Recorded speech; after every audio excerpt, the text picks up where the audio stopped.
damit na itim na may pagkaasul. Sinunggaban ako ng mga ito at sinabing, "Patay ka na. Hindi ka na makakabalik. Marami kang kasalanan at kailangan kang maparusahan sa mga kasalanang nagawa mo noong buhay ka pa." Pagkatapos, ay dinala nila ako sa harap ng isang malaking tarangkahan kung saan nakita ko ang ilang demonyong nagbabantay. Matatangkad sila, may malalaking mata at tainga, at ang ilan ay may matutulis na ngipin na nakausli. Mukha silang kakilakilabot. May hawak silang mga sandata at walang mga damit pang itaas. Nakasuot ng mga kwintas na gawa sa mga buto at may mga bungo ng mga patay na nakasabit sa kanilang mga katawan. Puno sila ng mga peklat.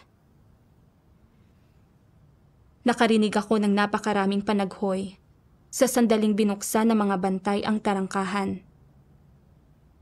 Sa malapit at malayo, puno ang lugar ng mga daing ng pagdurusa mula sa matinding paghihirap. Napakainit doon, nakakapaso. Natakot talaga ako at tinanong ko ang mga demonyo, "Ano bang kasalanan ko?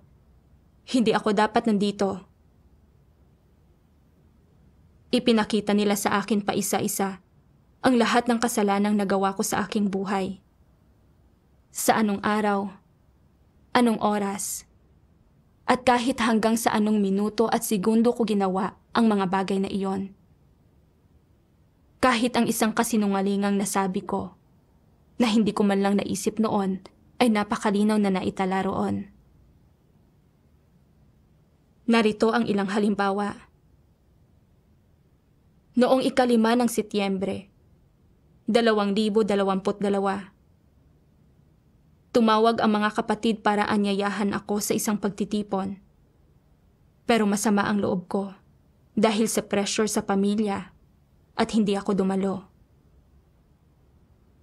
Noong 10 ng Setyembre, 2022, lumiban ako sa isang pagtitipon at hindi ko sinagot ang mga tawag ng mga kapatid. Ayaw ko silang makita. Noong 5 ng Oktubre, 2022, umalis ako sa lahat ng grupo ng pagtitipon at pinutol ko ang pakikipag-ugnayan sa ibang mga miyembro ng iglesia.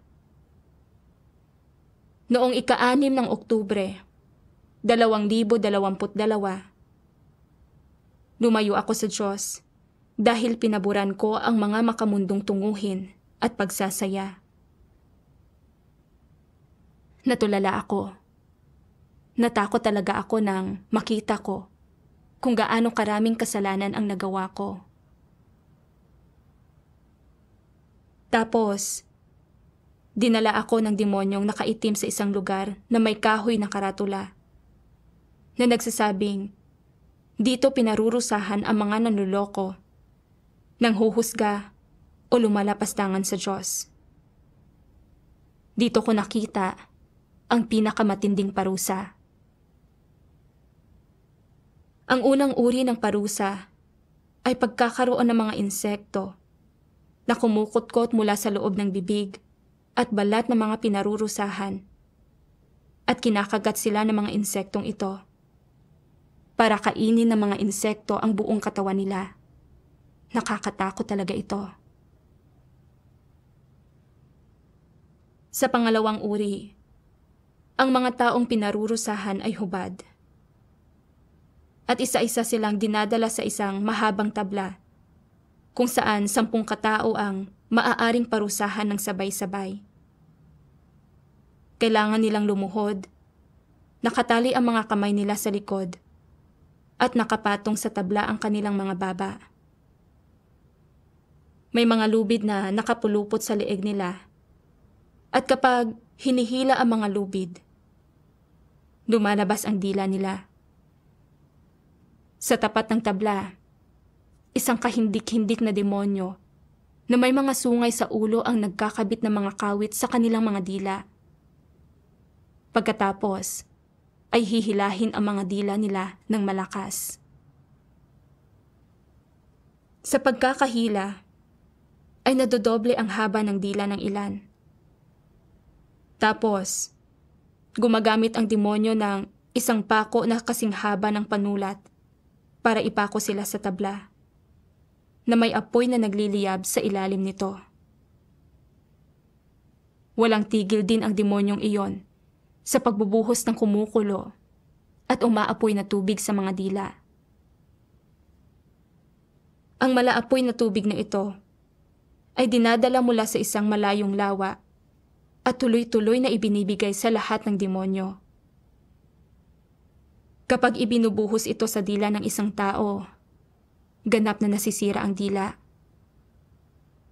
Lumuluwa pa nga ang mga mata ng ilang tao. Pagkatapos, binubuhusan ng mga demonyo ng umaapoy na tubig ang buong katawan ng mga pinaparusahan. Kaya wasak na wasak ang mga ito. Ang mga pinaparusahan ay nananaghoy hanggang sa namamatay sila. Nakakatakot na makita iyon.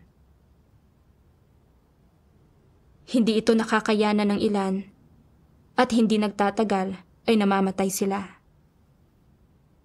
Pero kung kailangan pa nilang maparusahan dahil sa iba pang kasalanan, bubuhayin silang muli para patuloy na maparusahan. Kung hindi pa rin sila namatay pagkatapos ng kanilang parusa, lalabas ang mga insekto sa katawan nila at kakainin sila, tapos ay muli silang mabubuhay at maparurusahan sa iba na namang paraan. Ang ikatlong uri ng kaparusahan ay ang maitapon sa lawa ng umaapoy na tubig. Nakita ko ang isang napakalaking bilog na platong bakal na may 4 na lubid na nakakabit. 1 o 200 tao ang dumarating mula sa ibang lugar ng parusa sa loob lang ng ilang segundo. Lumilitaw ang mga ito sa plato. Nakaluhod sila sa napakainit na plato nang walang anumang damit habang automatikong itinatali ng mga lubid na may mga tinik ang kanilang mga kamay at pang-itaas na bahagi ng katawan. Ang mga taong ito ay nagmumula sa iba't ibang relihiyon at lahi. Ang ilan ay hindi nananalig sa Diyos, habang ang ilan ay Kristiyano o Budista. Pinarurusahan sila dahil hindi nila tinanggap ang bagong gawain ng Diyos at nilapastangan at hinusgahan nila ang Diyos. Bagamat tinanggap ng ilan sa kanila ang bagong gawain ng Diyos, mababaw ang kanilang pananalig, mapagwalang bahala at mapaninlang sa Diyos. Ang gayong uri ng tao ay pinarurusahan din ng Diyos. Lahat sila ay tumatawag sa Diyos ng kanilang pananampalataya. Ang ilan ay tumatawag sa ganitong Diyos, at tapos ay sa gayong Diyos. Halo-halo ang mga tinig doon, at hindi ko sila marinig ng malinaw. Pero gaano man sila tumawag, walang sumasagot sa kanila. Pagkatapos niyon, dinadala ang mga taong iyon sa isang malaking lawa. At may umaapoy na kumukulong tubig sa loob ng lawang iyon. Kusang lumuluwag ang kanilang mga lubid. Tumatagilid ang bakal na plato at nahuhulog silang lahat. Napapakuluan sila at napiprito. Nasusunog hanggang sa humihiyaw na sila sa sobrang sakit. Ang ilang tao ay nasa gilid. Buong lakas na nagsisikap gumapang palabas ng lawa, pero nahuhulog sila pabalik. Hindi nagtatagal, nawawala na ang ingay ng mga sigaw.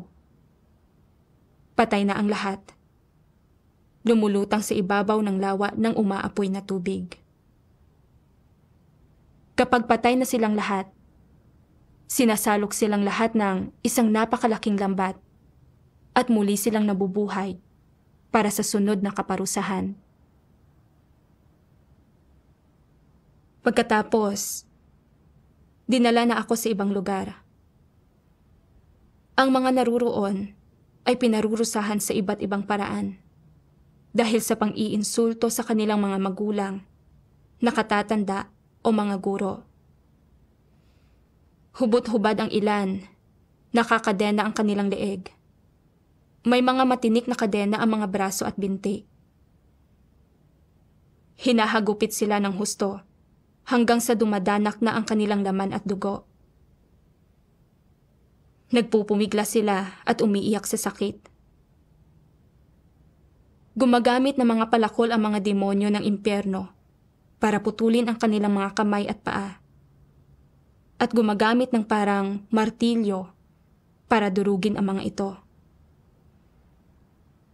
Habang pinarurusahan, tinatanong sila, "Naisip mo bang huwag gawin ang kasalanan ito noong panahong iyon?" Nagsisisi sila, pero walang makakapagligtas sa kanila at pinahihirapan sila hanggang sa mamatay. Pagkatapos niyon, muli silang nabubuhay at nakakatanggap ng susunod na parusa. Ang ilan ay inililibing ng buhay.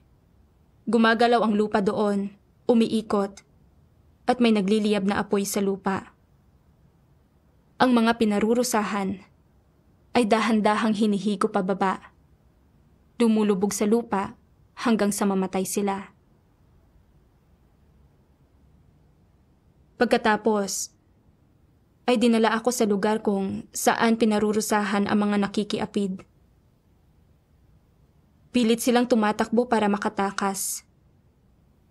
Ang ilan ay natatamaan at napapatay ng mga palaso, habang ang iba ay pinapatay sa saksak. Ang ilan ay hinahabol at kinakagat ng mga hayop hanggang sa mamatay. Sa huli, walang nakakatakas, at bawat isa sa kanila ay namamatay. Ang mga namatay ay muling nabubuhay para tanggapin ang susunod na kaparusahan. May nakita akong ibang lugar na para sa pagpaparusa sa mga nanloko o nagkimkim ng masasamang intensyon sa iba, nananamantala sa mga tao o mga naging mapagkalkula o naiinggit sa iba. May nakabitin na tulay na yari sa kahoy at may matitinik na lubid sa magkabilang gilid nito. Dumudugo ang mga kamay kapag hinahawakan ang matitinik na lubid, pero nahuhulog sila kapag hindi humahawak sa mga ito at may isang lawa ng apoy sa ibaba. Kahit na hindi sila mahulog, kailangan nilang dumaan sa isang gilingan ng karne at magiling. At pagkatapos, ay mauuwi pa rin sila sa lawa ng apoy. Ang ilang tao ay talagang nag-aalala sa itsura. Inaaksaya ang kanilang oras sa pagsisikap na magbihis ng maayos. Pero hindi man lang nanalig sa Diyos at hinusgahan at nilapastangan pa nga siya. Unti-unting kinakain ng mga insekto ang mga mukha nila. Bukod sa kanila, may mga pinarurusahan din dahil sa pagmumura sa kapwa, pagnanakaw ng mga bagay at iba pa. Depende sa mga kasalanang nagawa nila. Paulit-ulit na pinarurusahan ang mga tao sa isang paraan bago inililipat sa iba pang uri ng parusa. Nanginginig ang buong katawan ko sa takot na makita ito. Ang tunay na maparusahan ng ganoon ay talagang kakilakilabot.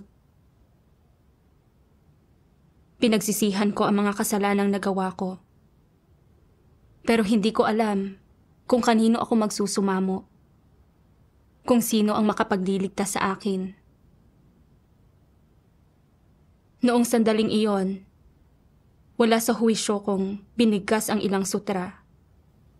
Pero walang nangyari. At hindi rin humupa ang takot ko. Bigla kong naalala na nananalig ako sa nag-iisang tunay na Diyos, ang makapangyarihang Diyos. Sumagi sa isip ko ang isang bagay na sinabi ng makapangyarihang Diyos. Sa pang-araw-araw mong buhay, anumang mga paghihirap ang kinakaharap mo, dapat kang lumapit sa harapan ng Diyos.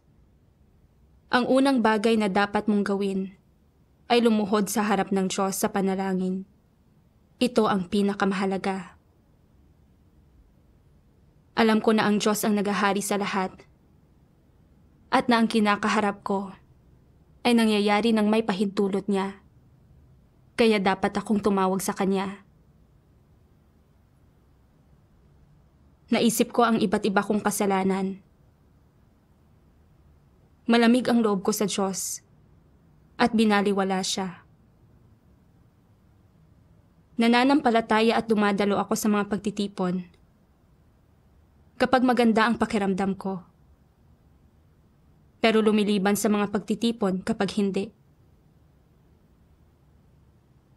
Isa akong Kristiyano, pero wala akong tunay na pananalig sa Diyos. Malamig ang loob ko at mapanlinlang ako sa Kanya. Kontento na akong aksayahin ang oras ko sa pagsasaya. Pero hindi ako gumugugol ng anumang oras sa pagsamba sa Diyos. Nagsisisi talaga ako nang maisip ko ang lahat ng iyon. At nagdasal ako sa Diyos sa puso ko. Makapangyarihang Diyos, marami akong nagawang kasalanan. Naging malamig ang loob ko at binaliwala ka.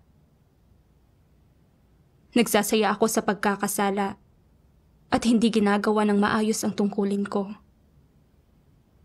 Ngayon, natatakot talaga ako at puno ng pagsisisi.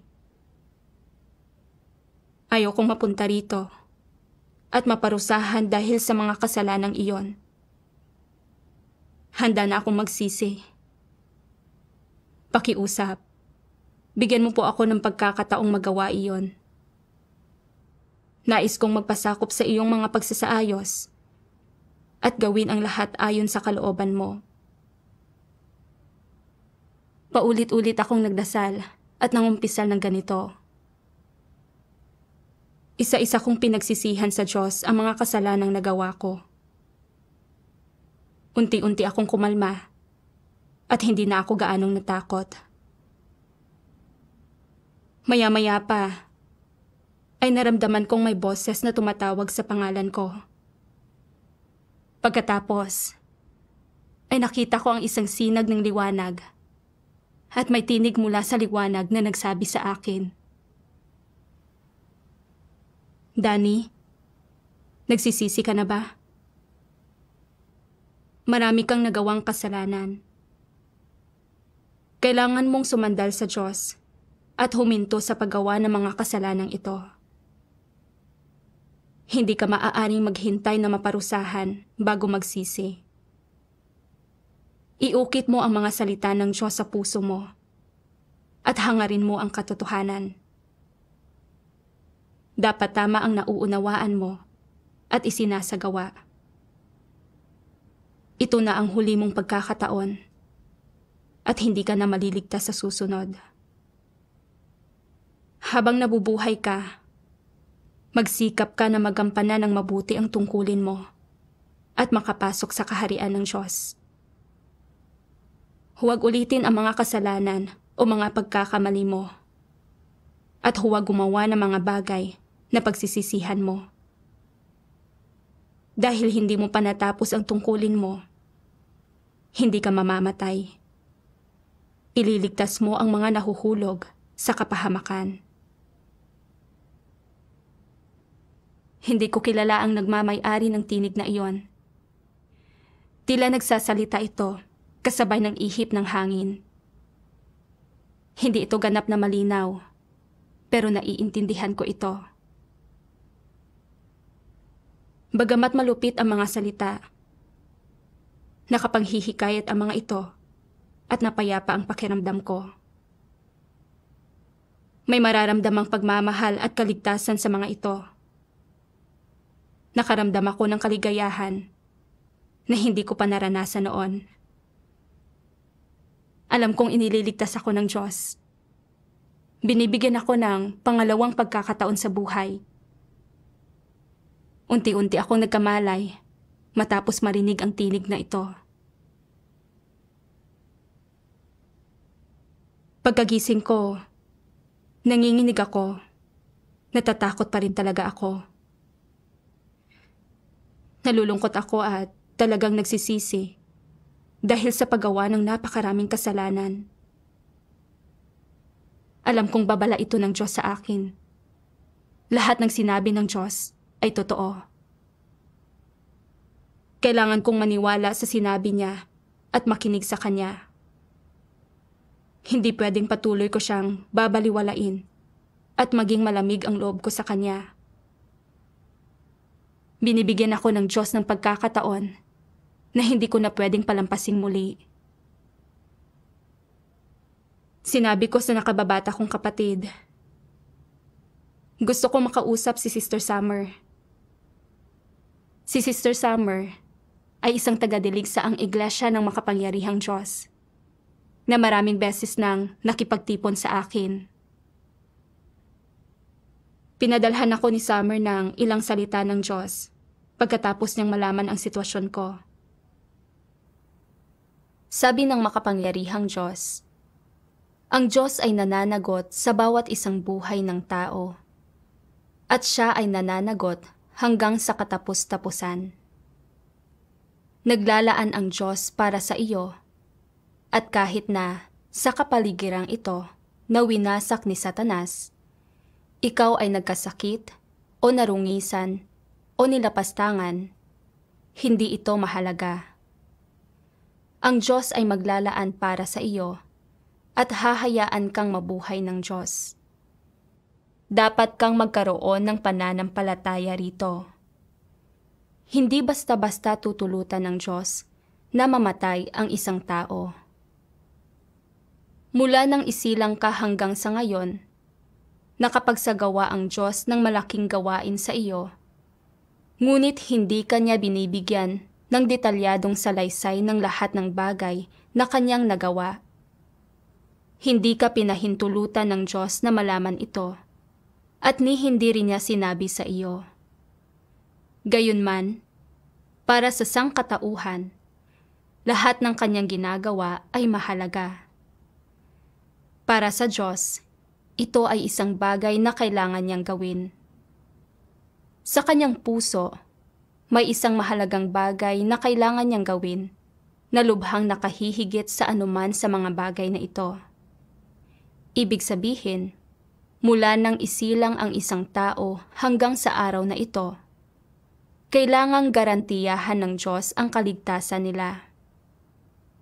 Ang kaligtasang ito ay nangangahulugan na hindi ka lalamunin ni Satanas. Mahalaga ba ito? Hindi ka lalamunin ni Satanas. May kinalaman ba ito sa iyong kaligtasan o wala? Oo, may kinalaman ito sa iyong personal na kaligtasan at walang anumang bagay ang mas mahalaga.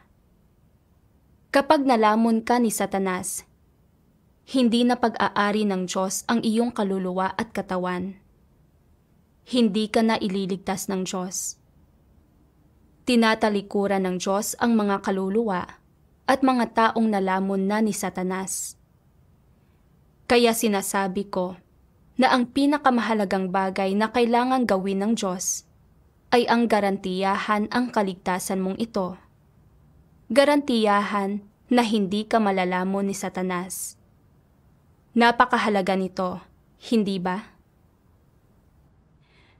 Pakiramdam ko ay ligtas ako nang mabasa ko ang mga salita ng makapangyarihang Diyos.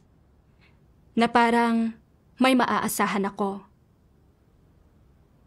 Mas malinaw pang ipinakita sa akin ng karanasang ito na mula sa kapanganakan hanggang sa kasalukuyan, ginagabayan tayo ng Diyos, binabantayan at pinoprotektahan tayo sa bawat sandali.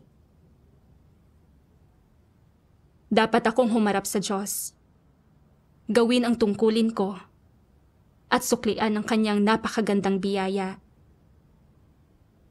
Kailangan kong magpatotoo na tunay na naghahari ang Diyos sa lahat ng bagay, kabilang na sa espiritual na mundo na hindi nakikita ng ating mga mata.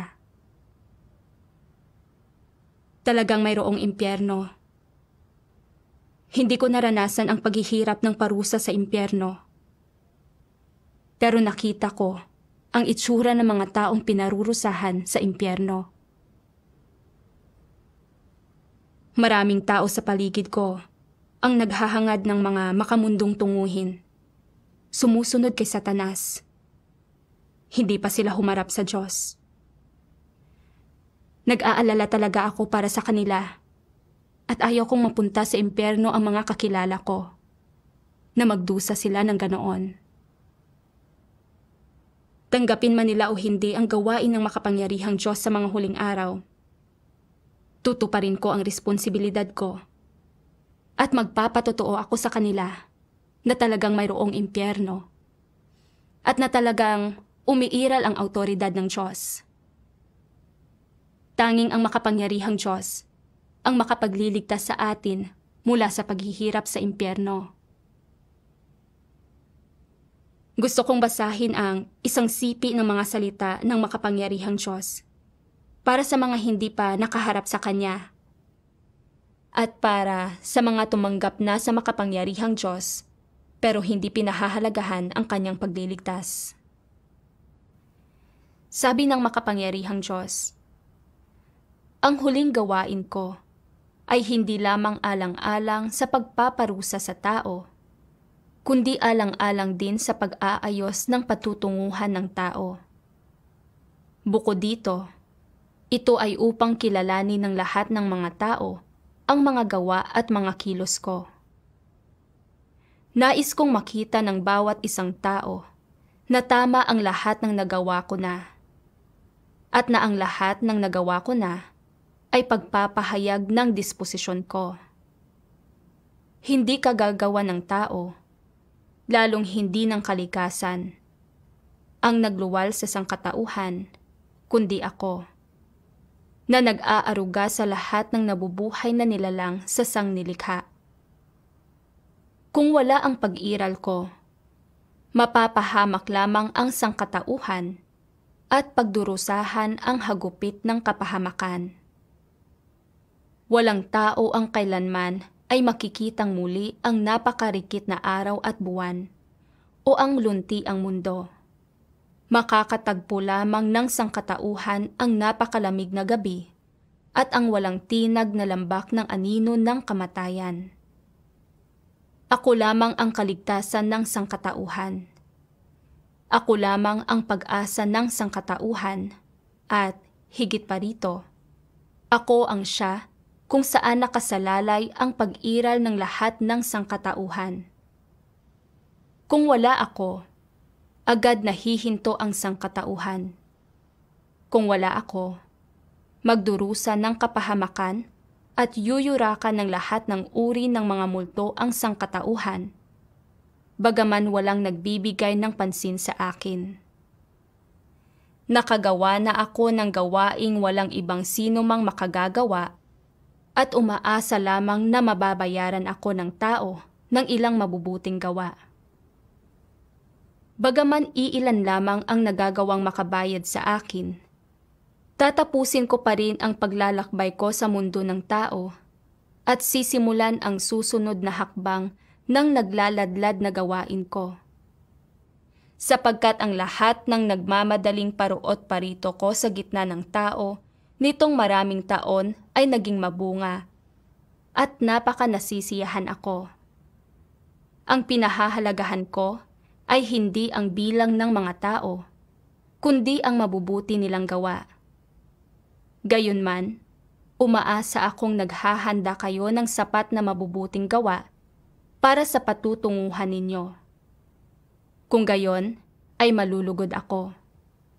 Kung hindi, wala sa inyong makatatakas sa sakunang sasapitin ninyo. Magmumula sa akin ang sakuna, at mangyari pa ay isinasaayos ko. Kung hindi kayo lilitaw bilang mabuti sa paningin ko, hindi ninyo matatakasang pagdusahan ang sakuna.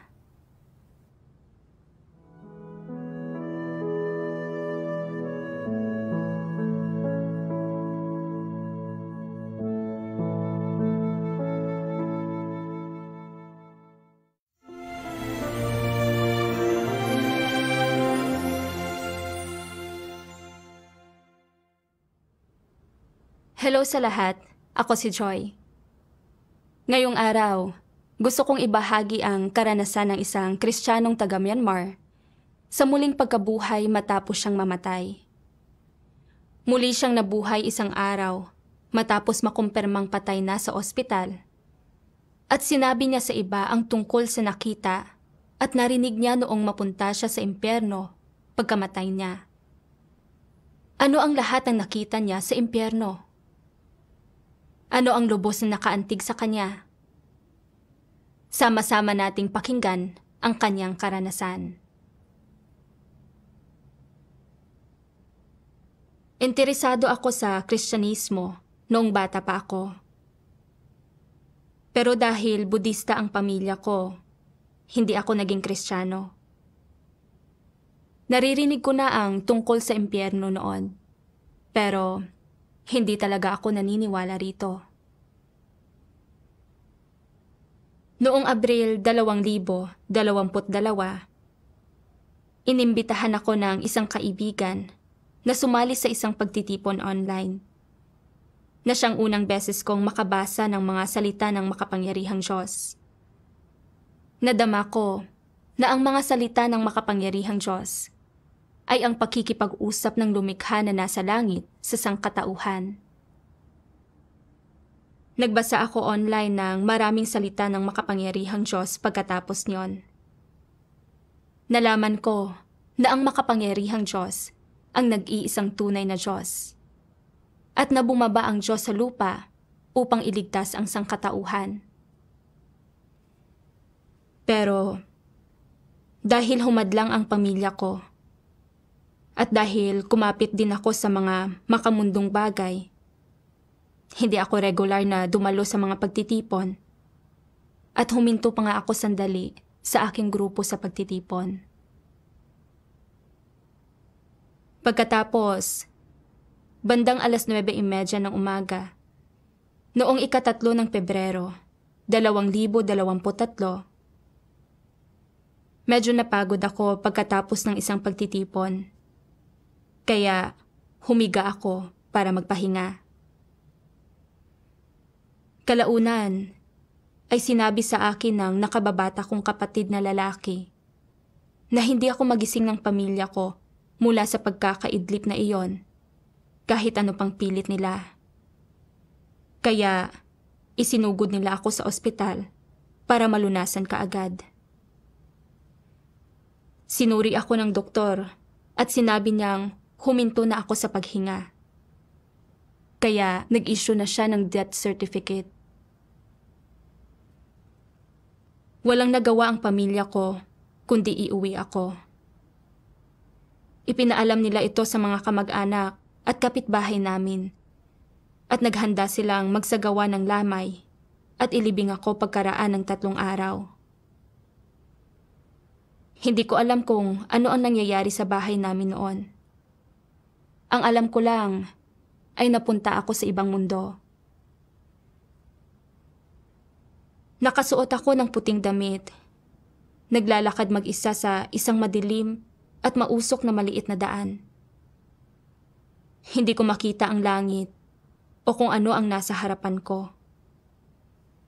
Pababa ang daan, lubak-lubak, puno ng mga butas, mabato at palikuliko.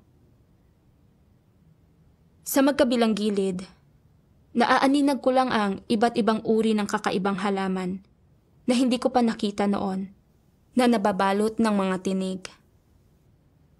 Naririnig ko rin ang ungol ng mga hayop sa paligid. Naglalakad ako ng nakayapak sa daan at natutusok nito ang mga paa ko. Napakainit ng buong katawan ko at medyo hinihingal ako. Naglakad ako ng naglakad. Tapos, ay may nakita akong demonyong nakasuot ng itim. Nakaitim ito mula ulo hanggang paa. Hindi ko makita ang mukha o paa nito. Sabi nito, "Sumama ka sa akin." Nakakasindak talaga ang boses nito. Sa takot, pilit kong sinabi, "Saan mo ako dadalhin? Hindi pa ako nakapunta. Hindi ako sasama. Gusto kong umuwi." Ginusto ko ng tumakbo.